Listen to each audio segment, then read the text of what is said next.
welcome back to Backseat Admiral, everyone. I'm John, and this is Ion Radio. So I am going to just give it a second for chat to catch up and tell me if all the sound is good. If it is, just give me a comment, and then I'll get going. So I hope everyone's doing well tonight.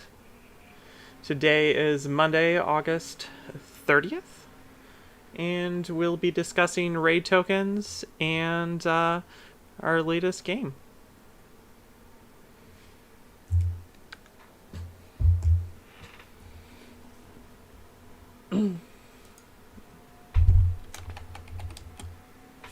Perfect. I got the sounds good, so let's continue. So I figured today would be a good day to talk about raid tokens, because in our last match, raid tokens became very useful because I was using the CIS Commander TF1726. I get fuzzy on numbers a lot of times. So I figured if we're going to be doing raid with that, we might as well just talk about it. It fits really well together. So there isn't really a lot on raid itself as a mechanic. There is a lot on the back end of different types of cards and things like that that can give out raid. So I'm going to probably talk more about those cards and why I think raid is very rarely actually used. So, according to the rules reference, this is what it says about raid. So I'm just going to read it. It's pretty self-explanatory. Raid tokens.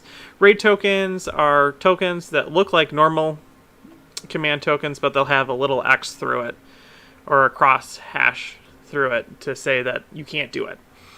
So, raid tokens. Some effects refer to raid tokens. While a ship has a raid token, it cannot resolve the command matching that raid token. So you can use it to prevent your opponent from resolving a command. When a ship with a raid token reveals a command dial, it may either discard the command dial to discard all of the raid tokens on the ship, or it may discard a matching token to discard a matching raid token. This has been clarified in the recent rules forum that you can only spend the token to remove a raid token once. So let's just pretend I have a nav raid and I have a concentrate fire raid, and I have both those matching tokens on my ship. If I decide to try to get rid of them with tokens, I have to match only one token. So it limits how fast you can get rid of raid compared to a dial, which will just get rid of all the raid tokens on your ship. So the last thing on the rules reference on this is a ship cannot have more than one raid token of each type. So this kind of matches how normal tokens are. You can't just collect a whole bunch of engineering or concentrate fire tokens. So raid allows you to try to prevent your opponent from using a command type until they discard a token or discard a dial to get rid of it. So that could be, it sounds like, wow, that is really, really powerful, but there's a lot of different ways to work around it. And one of the main ways to work around it is abilities that give you tokens. So if you use Hondo, for instance, so you give me a raid token, I use Hondo, I get tokens on my ships, and then I can just discard the token and then use my dial anyway. Or if I just know that you're done giving me raid, I can convert a dial into a token and then use the token later on to get rid of it. So a lot of times we'll see how primarily people get raid tokens out on ships and how we normally see raid tokens. But if you nav me the first turn with a navigation raid, I can still take that dial that I was going to convert into a nav token anyway and still convert it into a nav token. So then the next turn, if I have another nav, I can just spend the token off to get rid of the raid, and then I can go about my business as normal. So as long as you understand how to get rid of raid without it severely impacting your fleet, then you're good to go. In most fleets, at least that I build, I always build in like token passing mechanisms with like CommsNet or the resupply cards that recently came out in the Clone War sets. So that really gives a lot of room to get rid of raid. So now let's talk about getting raid. So there's actually more cards than I thought about how to give out raid. Like I thought like this is a very rarely seen thing, and like there's like a couple cards, but there's quite a few cards, and most of them are really, really bad. So let's look at the first one that comes to mind when I think of raid, and let me get that going. Okay, so the first card that comes to my mind when I think of raid is the objective surprise attack. This is actually one of the red objectives that I pick the most, and that is because it allows me to control where they put their flagship. They have to put their flagship first, and then as this bonus, the special rule, at the start of the ship phase, during the first, second, and third rounds, the second player reveals the top command dial on this card, which you get a set after seeing their fleets. And each of the first player's ships gain a raid token of the matching dial. So if you're facing like a squadron build, and you could just stack 3 squadron raid tokens on that and try to prevent them from ever doing squadrons. But like I said, if you know that it's coming, you can prepare by having a token there and then moving on with your life. When I think of raid, this is the first thing that comes to mind. The second thing that comes to mind is Count Dooku. And Count Dooku is a CIS commander, and he gets to put 3 tokens on himself, and they have to be at least 2 different types, and at the beginning of the command phase you discard them, one of them, and you give the enemies a raid token. I really like Count Dooku, especially because if you are like in the middle of a squadron battle and things like that, and the players are using like their tokens or don't have a good way to do token generation, or they've already used their token generation cards, you could just drop Dooku like turn 3 and be like, yeah, no squads, and good luck with that. Or hit them with a concentrate fire or an engineering or a nav. It just depends on the fleet. Like you can look at the fleet and you can figure out what you need, place it on it, and then Dooku strikes right when he needs to. So those are like 2 good cards. Like, and you're like, okay, cool, I can get raid out with this. Cool. And then you see the rest of them. Let me pull them up for a second. You have all these discard style cards like Jyn Erso that has tons of requirements. It takes 2 slots, which is never a good thing. It costs 4 points. When you reveal a command, you may discard a squadron dialer token. So now you're giving up your stuff, timing it, and you have to be at close range of the enemy ship. So you have to be like really in close. And the enemy ship, if the enemy ship has no raid tokens, it gains 2 raid tokens of your choice. If that ship has an objective token, this is where I think the card's more useful, but we're just focusing on raid. If you give them 2 raids. So that is like the primary way the Rebel Alliance can give out raid besides the objective surprise attack. It's not a good option. This combination of upgrades is kind of rare-ish for any decent ship in the Rebellion, and this gives them 2 raids. All they have to do the next turn is toss a dial, and they're good to go.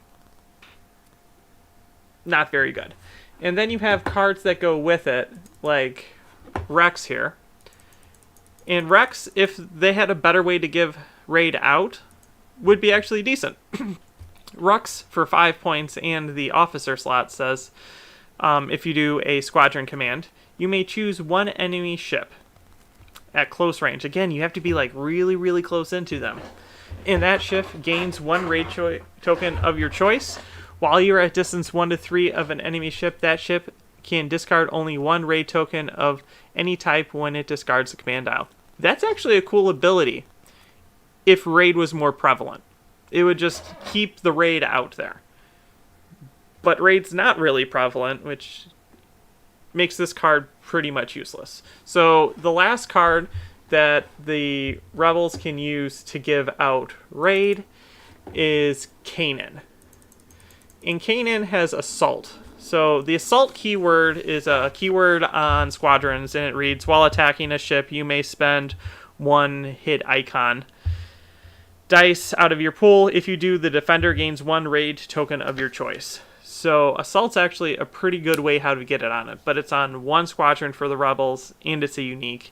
Kanan does it better because not only on a hit, he also can do it on a crit, and he's rolling 2 blue dice anti-ship, so it is very likely that he can get that out, unless you roll double accuracies.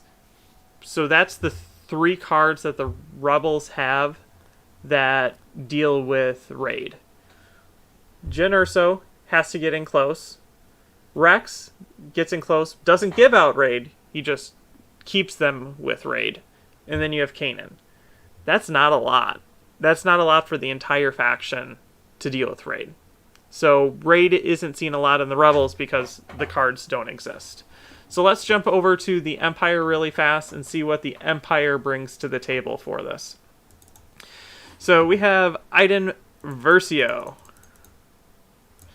And her ability is really, really good on things like raiders.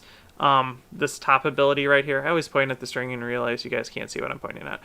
When you resolve the evade, she changes it so at close range you can cancel a dice instead of re-rolling it. Beautiful. Or you can use her as this.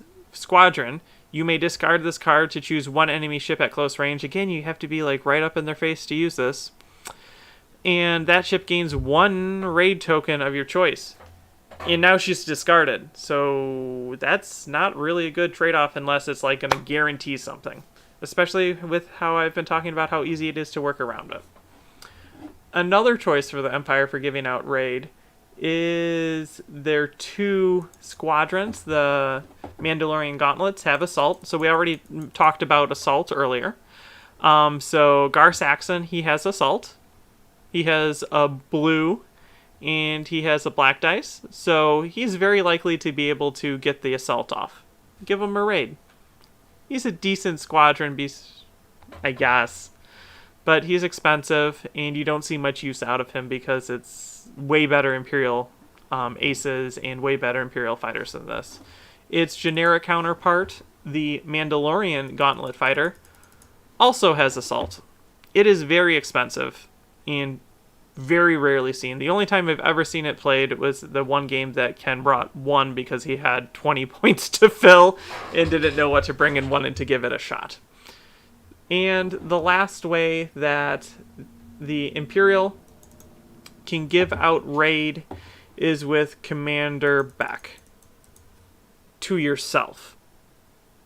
So Commander Beck allows you, during your activation, you may resolve a command as if you spent a command token. If you do, gain 1 raid token of the matching type. You may resolve this effect twice per activation. That's it. So the original factions, we just covered all of the cards that they have for giving out raid. And really not a single one of them is good. Some of them just deal with getting rid of raid, which you barely can get onto the ship to begin with. And then Beck gives it to yourself.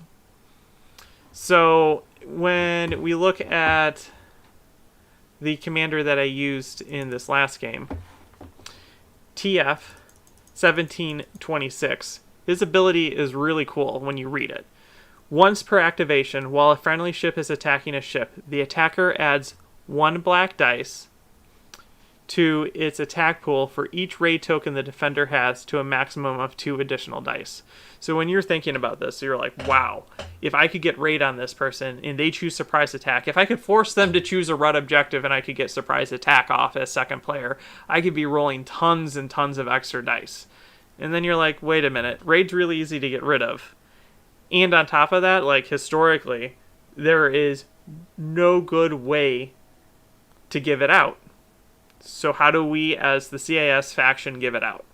You have a couple options here. I'm going to start with the worst of the options first, and that is Hot Landing. So they made this card dual faction.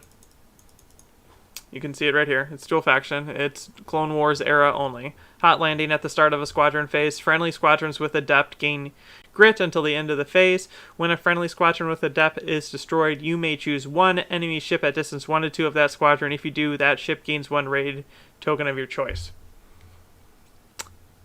One little problem. Currently, the CIS have absolutely no squadrons with adept.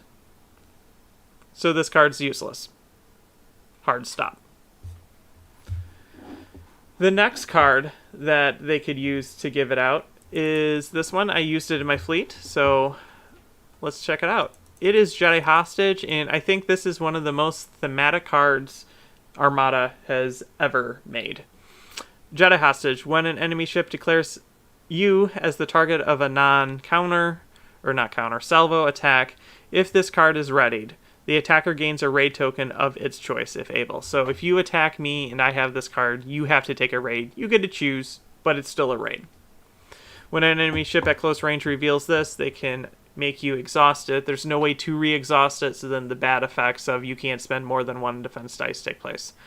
So I guess if you made one big ship and you knew it was going to get shot at long range, this would be a good way to get raid onto other ships. And that's how I used it, and I'll go over that more in my discussion about my fleet builds. So now we're getting to the card that you've been waiting for, and this is probably the absolute best way to give raid tokens out to other players. And that is the B2 Rocket Troopers. So you can see this bad boy right here. He's flying over to a Venator, he's cutting into the hull, and he's going to raid into it, causing all sorts of destruction. It is expensive. It is 7 points.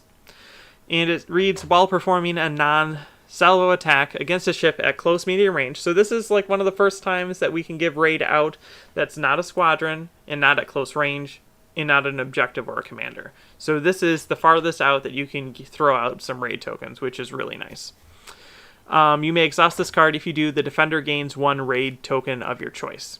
It has been clarified in the rules forum that this is during the dice modification step, so that's step 3. So you've already measured to make sure the attack is good.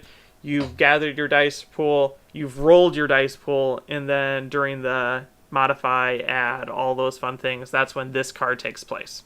So you can at this time then say, I'm using B2, exhaust it, throw on a raid token. And because there's a raid token on it, then TF1726 can be like, hey, look at that, there's a raid token. I'm going to use my once per activation ability, and you can put in more dice at that time. So these cards and him kind of go hand in hand. So when you look at him as a card, let me pull that up, and he costs 26 points, that's not really the cost of the commander. That's the initial cost of the commander. Because to make him work, you're going to need to spend a lot of points in other cards to just allow the ships to trigger, maybe. And I think there is now only one more raid card that we have not covered, so let's talk about that really fast. This is another one of those bummer cards like Hot Landing. You have Clone Commander Wolf. And he reads, Squadron, you may exhaust this card. If you do, each of up to 3 squadrons that you activate without Adept gain Assault until the end of the activation. That's pretty cool. So you can take your Rebel fighters and you can turn them into Assault crafts. Cool. You can actually get some decent raid if you just are taking ships that you don't really care about and turning them into Assault. And then the second part, each squadron that you activate with the printed Assault keyword, you can spend a hit or an accuracy to resolve the Assault effect.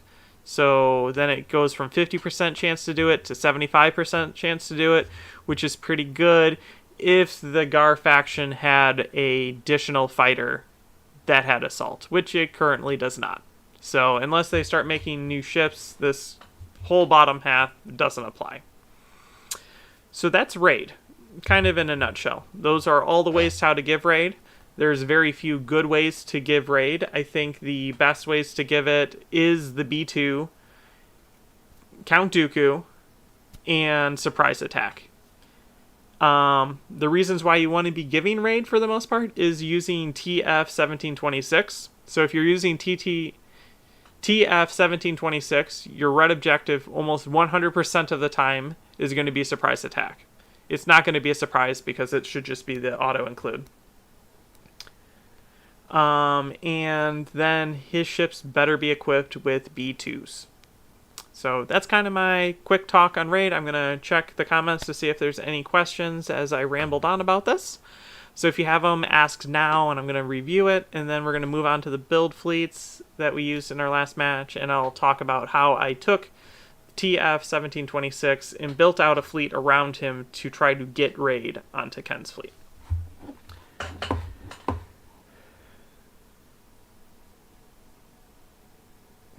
Yeah, so there is a way how to get an SSD with 4 engineering tokens. There is an upgrade title for that. You don't see it very often because you only can spend 1 token per turn for the command. But there are Imperial upgrades that allow you to use engineering tokens to, I believe, cancel crits. I forgot what the name of that officer is, because I've never used it. Maybe I'll add that to my I'll need to get her to use list. But there are ways to stack more tokens than 1.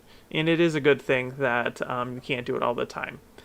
Okay, Jacob asked, is there a limit to how many raid tokens a ship can take? Sorry if you talked about this earlier. So yes, so according to the rules reference, you only can have 1 of each type of raid token on your ship. So the limit of how many you can have on your ship is 4, which would be 1 for each of the different commands. So Nav Raid, Concentrate Fire Raid, Engineering Raid, and Squadron Raid. It's not limited to your command value. You can get all the raid if somehow the opponent can get raid onto you.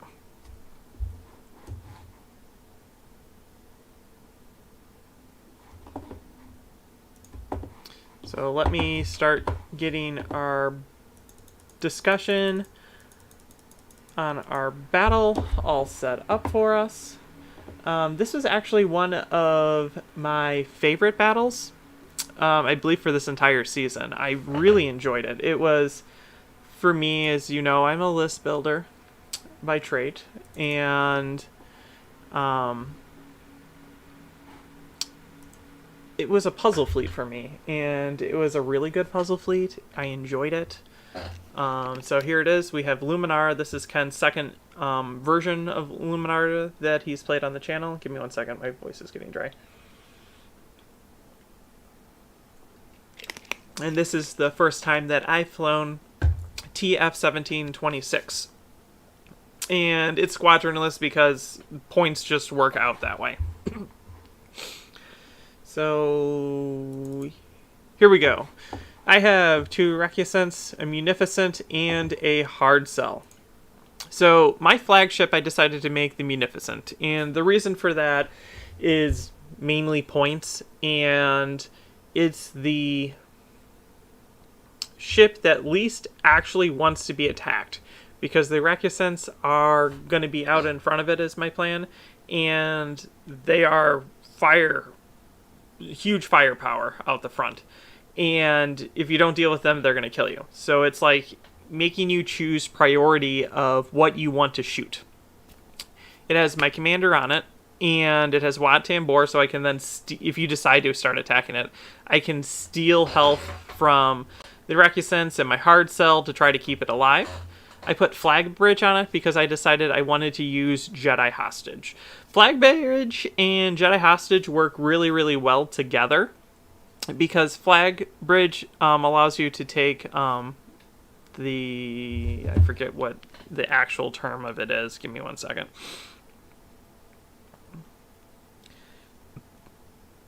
Fleet commands.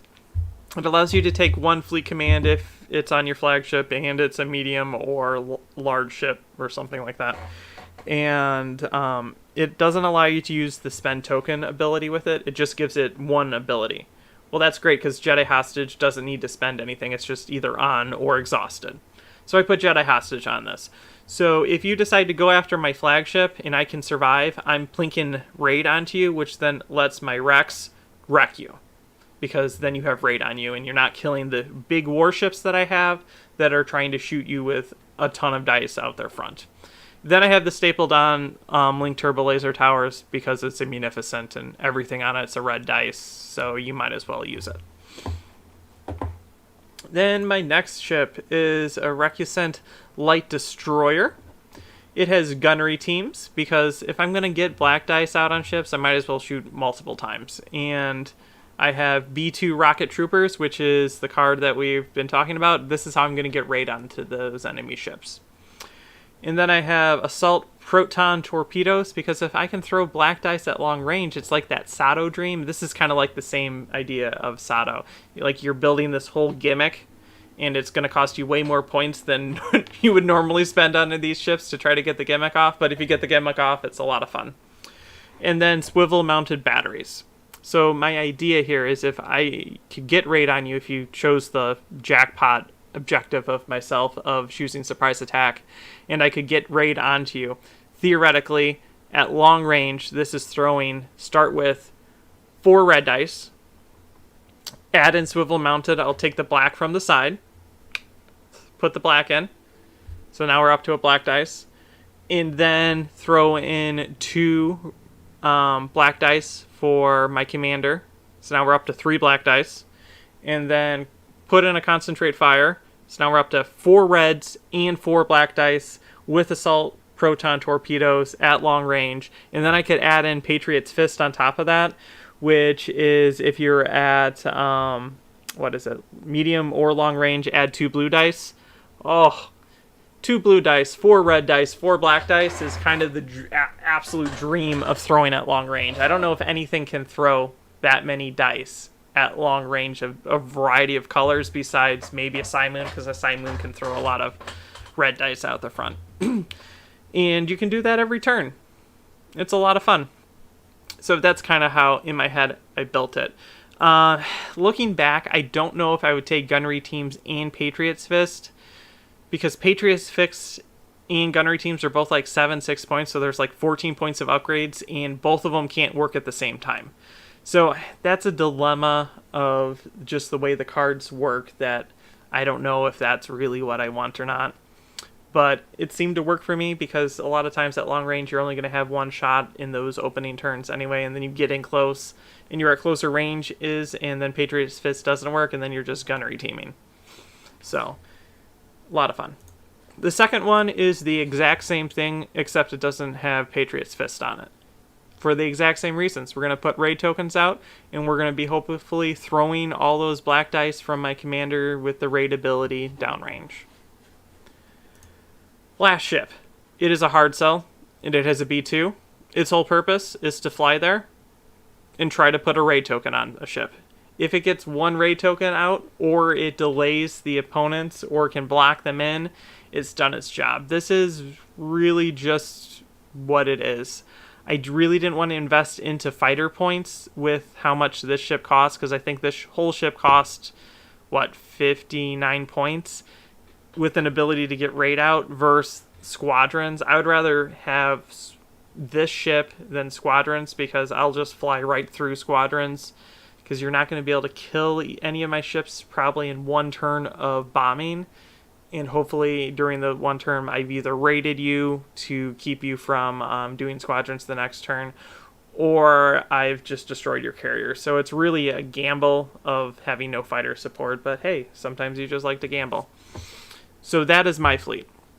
And it's just kind of bare bones with everything that's essential to making the TF list work in this. I've also seen TS lists that are more swarmish, that have a lot of parcels to throw out B2s. And that can work too. I just really wanted to drop double Recusants and try Jedi Hostage and a bunch of different cards on here.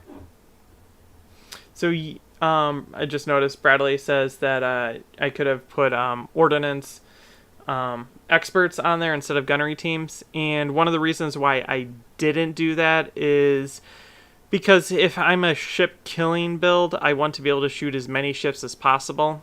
And with the wide arc of the Recusant, I feel that I have more chance to get 2 ships into my arc than any other ship. So if I could shoot 1 shot over here and 1 shot over here, I'd rather take that than the rerolls.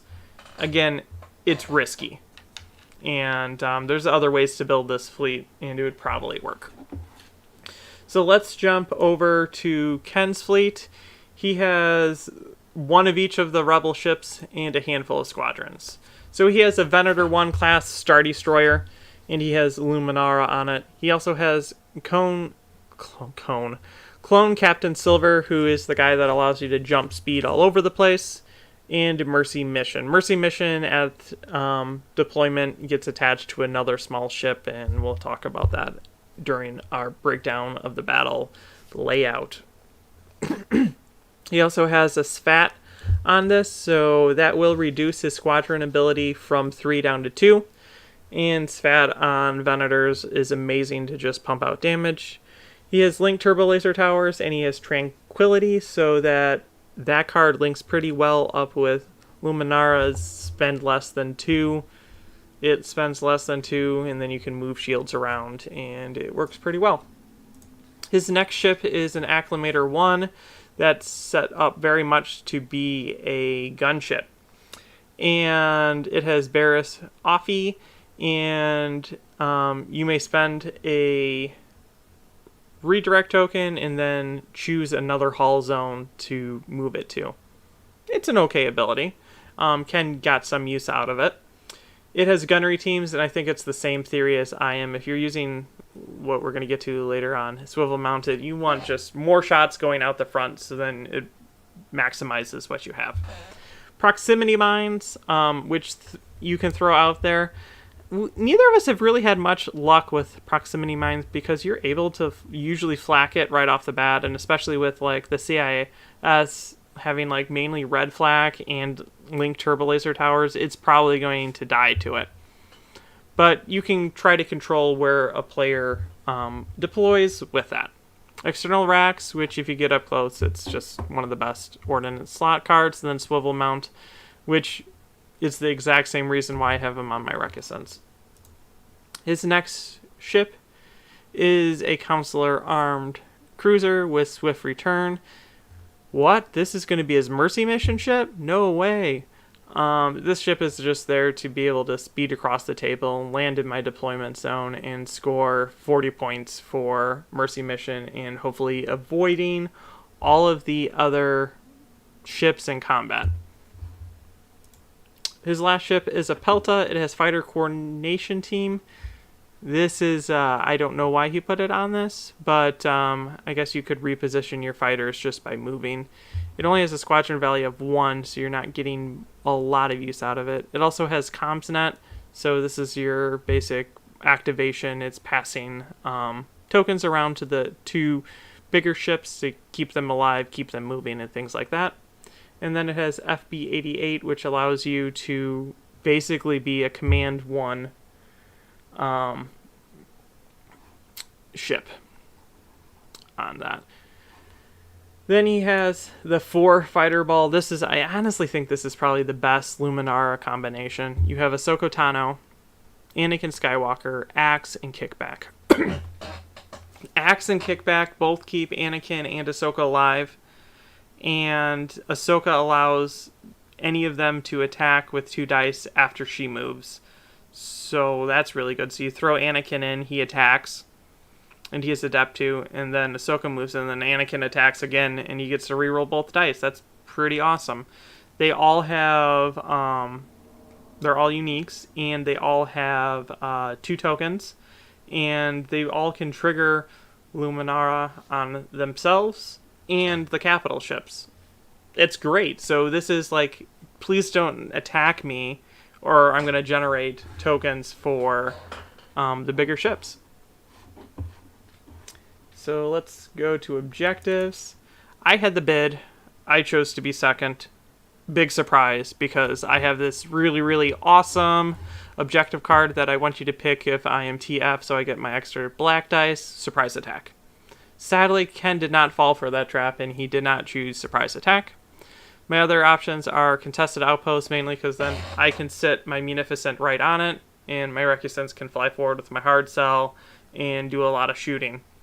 The last one is Solar Corona. I just like that in there, mainly because I'm going to be going to a lot of black dice at range with TF, hopefully, so accuracies don't matter as much to me. And then I can set up my fleet after you've set up yours, so I know exactly where you are. So Ken mentions in our after action report that he did not choose this one because as soon as he put down the Mercy mission, he knew that I would just fly across and try to kill it. He is correct. If he put down the Mercy mission, I would have just gunned it down as fast as I could, knowing exactly where it is, and just cornered it off with my ships. So out of these, Ken chose Contested Outpost. So let's take a look at deployment and see what took place for this. I'm going to refer back to comments real fast and just catch up to see if there's any questions on this and go from there. How do you feel about expanded launchers instead of X-Racks? I think that with the changes to X-Racks recently, expanded launchers becomes more of an option. I did use it in one of our episodes earlier this season. It was when I played Thrawn and was on my Kuwat, and I got some good work out of it. The problem is I still think it's a little bit too expensive because there's not a lot of turns that you're going to get black range attacks. And with gunnery teams, there's not a lot of turns that you're going to be able to get 2 close range black attacks. That's one of the reasons why you don't see very many victory ones with gunnery teams. Okay, so here we go. This is set up. It is Contested Outpost, and you can see the outpost is right here. Ken dropped his 2 mines right around the outpost, and I shoot him down right away because I have these beautiful flak arcs that I can reach all of them to. And on the first turn, I can use battle droids to add, or the B2 troopers to add a dice against squadrons. My Munificent's off to the side, so my idea is to fly both my Rex over the station and then Munificent behind to the side to just gain the tokens as the turns go off. The thing with being second player and being a fleet like this, I'll just sit on the thing. I'll win with 120 points unless you come across the table and engage me. Ken has his Mercy ship all the way off in the corner. I'm never going to get to it. It's not part of my game plan to get to it. It gets to live. And then he has the remainder of his fleet right here, and the idea is to fly over and into me. So we go to the next turn, and this is the beginning of turn 2, and you can see that that's kind of how it's progressing. And then I run into the problem that I am super traffic jammed. This little hard cell is right in the way of all my other ships. I want to activate him last so that I can get a good placement on his ships to try to avoid as much fire as possible. But I really can't do that because my other ships need to go where it is, and I need them to be a little bit farther forward so they can do something next turn. So this is a mistake on my part. Next time I would probably put the hard cell out here and then fly it in down the middle across. But this is why we do backseat. This is about hindsight and looking back at fleets and how we flew them and if we would make any changes. That's a change I would make. So then we can see here my ships just are slowly moving in, taking over the station. The hard cell jumped forward, and now it's not only in a bad spot, it's in a really bad spot. I have all these fighters in front of it, and I'm double arced by a acclimator that's rigged to be a gunship at close range. And I'm not first player. It's dead. And it immediately just evaporates away. Mercy Mission's doing its thing, ignoring everything, playing a different game over here on the edge. Next turn, my concentrated fire from all my ships took down the acclimator. Ken had taken out my hard cell, and then his Venators flying in, and you can see that there is a token for the ignition's fat attack. Well, that's good for Ken because he gets to go first, but his ship is going to land in this area after it goes first. So all of my ships are going to either have a front shot or a double shot out the side into it, and I'm just going to lay into it until it dies. And that's what happens. So now we're at this game that I'm going to gain all the points for the station. His squadrons can start eating me, and this Pelta is my next target. And Mercy Mission's just way off on the side, doing its own thing. I have this really unfortunate, I try to squeeze into this area right here with this wreck to escape the fighters, and I didn't really care if I landed on the asteroid or not, because it's better to land on an asteroid and take 1 damage than eating all the fighter damage. That did not work, so I ended up falling back there and then dying. And then it just came down, can I chase down a Pelta? And I was giving it raid tokens to block it from being able to speed up, and engineering and things like that to try to do it. Because now the Munificent is finally in the fight, and it's shooting its red dice at long range, and I get to add in, as long as Ken has raid tokens, the TF power. And if you saw the game, you would have seen that last turn my dice decided to be like, I'm really tired. We're done playing the game. Thank you. We don't want to give you any hits. And the stupid Pelta survives on 1 health, which is super, super frustrating. But this was actually a really fun game, at least for me. I know Ken enjoyed it because he was able to go back to a list that he really enjoyed before and make some tweaks to it and play it again. And this list was just a fun puzzle type list for me, and I really enjoyed just putting it together and playing it. I have ideas for more TF lists, so you're probably going to see them in the future, that revolve around different concepts of ships, because this was really built for Munificent being the flagship and 2 Rex launching dice with gunnery teams. So we'll probably try something else. I know that there's other lists out there that people use with it and have been having decent success. He's a cool commander. So if you have any questions for me or Ken or about this game, go ahead and ask it. As you know, we have been talking about how our seasons are for us and organizing our thoughts and ideas and making like good matchups like this. This was a good matchup. And they run 10 episodes long. So this is episode 9. So our next episode is episode 10. And the 10th episode of each season, Ken and I are going to be doing something spectacular, something big, something great for you guys for sticking with us for the whole season. A big thank you to all of our Patreons members for helping support us.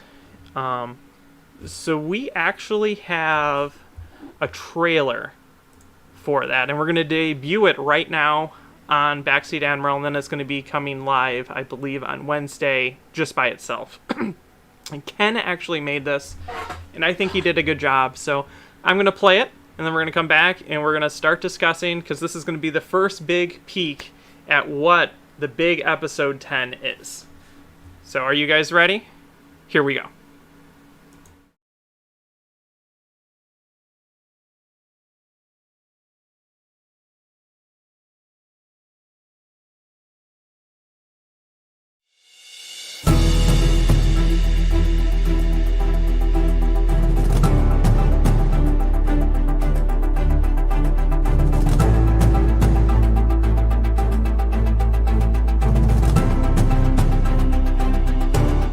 Capital under siege. Using a secret hyperspace route, the Separatists have launched a massive assault on the Republic capital world of Coruscant. Under the direct command of General Grievous and Count Dooku, clone forces are pushed back and unable to defend the planet.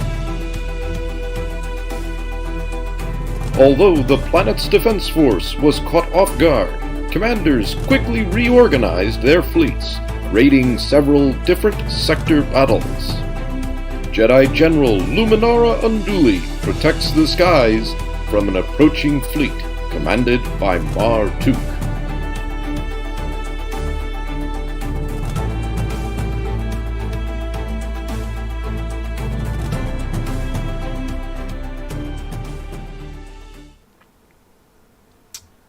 Pretty awesome, right? we are really excited for you guys to check out this episode. It's going to be the largest match that we've ever had on the channel. It is going to be 1,200 points of Battle of Coruscant. And I'm going to be playing Luminara, and Ken's going to be playing Martuk. And you saw how many ships we had. That entire table is covered with ships. It was a very long game, but it was a ton of fun, and I think you guys are going to really enjoy it. Yeah, a lot of ships. Like, there's nowhere on the table that's not a ship. I cannot wait to hear what you guys think when you actually watch it. It's a long video, so it's going to take you a while to get through because it's 1,200 points. How long did it take to shoot? 8 hours. But it was worth it. I think it's worth it. And yeah, Ken did an amazing job on that trailer. So the trailer's going to go live probably Wednesday. You know how we usually give a little like sneak peek, just post on our community page for it. And so we're going to make that go live. So you can watch my video here to see it again if you want. Or you can also watch it on Wednesday when it goes live. How many Venators? That's 4 Venators. So there's 4 Venators, 2 Acclamators, 3 CR90s on my fleet with a handful of squadrons. And then Ken, I believe, has 2 Providence, 2 Recusants, 3 Munificents, and a handful of Heart Cells, and a ton of fighters. Yeah, it's pretty awesome. So that's a special treat for you guys for tuning in tonight and watching me ramble about raid tokens. No, the video is not 8 hours. It took 8 hours to record.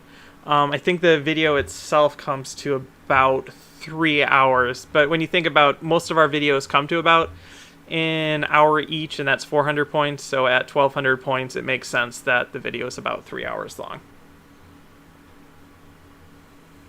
So if you guys have any other questions, go ahead and ask them. Again, big shout out and thank you to all of our Patreon members and all of our subscribers for sticking with us. I know there's been a lot of talk about Armada dying and it's a dead game and it's just going to poof disappear, but that's not how it is for Ken and I. We both really, really love this game and enjoy it, and we have lots of content lined up and designed for you guys and already in the works. Like Season 2's ready to roll. We're on Season 3, 4, and 5 with planning right now. And for us, it actually makes it easier. If there's no product in the next year, then we know exactly, we don't have to anticipate any major changes or any releases. And then we can just get the content to you guys as we continue to play Armada.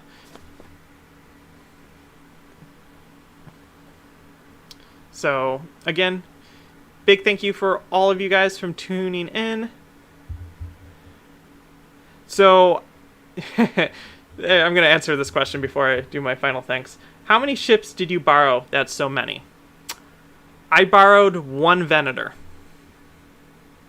And that's the one that's painted with the red command towers. I only own 3 Venators.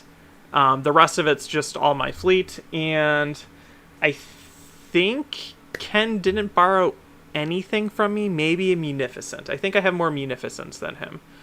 But I can also field everything that Ken put on the table. So we are kind of both insane. So, yeah. With that answer question, thank you very much for tuning in to Ion Radio and this episode of Backseat Admiral. I'm really looking forward to you guys seeing our final episode for Season 2. I'm already jumping ahead. Season 1, and then we're going to be transitioning into Season 2 right afterwards, and there's going to be more details about that. So our next episode of Backseat Admiral, there is a holiday in the United States next weekend, which is going to complicate things, so I'm probably going to talk about it on Discord, but I might do a morning show next time, so our friends overseas can turn in live. with the holiday, and it's going to be a long breakdown because there's going to be a lot to talk about in a 1,200 point game. So, I'm John, and you have been watching Ion Radio. Have a great night.